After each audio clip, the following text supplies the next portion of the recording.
Genesis 14.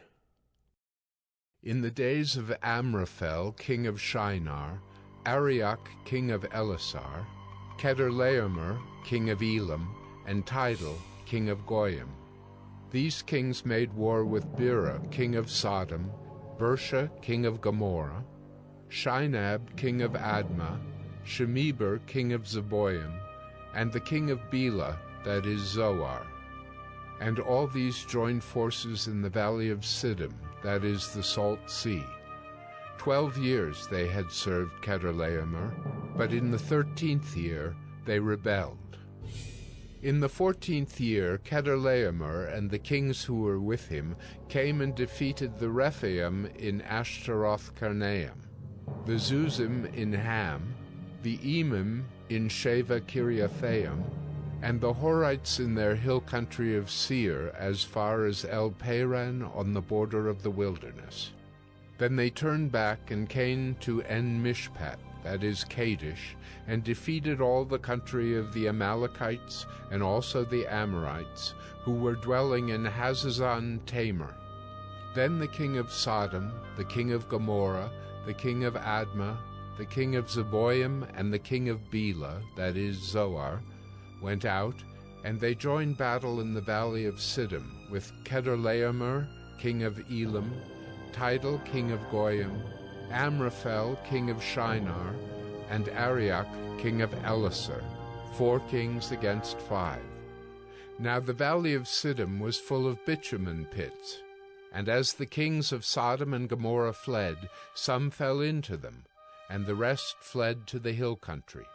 So the enemy took all the possessions of Sodom and Gomorrah, and all their provisions, and went their way. They also took Lot, the son of Abram's brother, who was dwelling in Sodom, and his possessions, and went their way. Then one who had escaped came and told Abram the Hebrew, who was living by the oaks of Mamre the Amorite, brother of Eshcol and of Aner.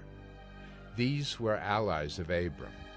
When Abram heard that his kinsman had been taken captive, he led forth his trained men, born in his house, 318 of them, and went in pursuit as far as Dan. And he divided his forces against them by night, he and his servants, and defeated them and pursued them to Hobah, north of Damascus. Then he brought back all the possessions, and also brought back his kinsman Lot with his possessions, and the women and the people. After his return from the defeat of Chedorlaomer and the kings who were with him, the king of Sodom went out to meet him at the valley of Sheva, that is the king's valley. And Melchizedek, king of Salem, brought out bread and wine. He was priest of God Most High, and he blessed him and said, Blessed be Abram by God Most High, possessor of heaven and earth. And blessed be God Most High, who has delivered your enemies into your hand. And Abram gave him 1/10 of everything. And the king of Sodom said to Abram, Give me the persons, but take the goods for yourself.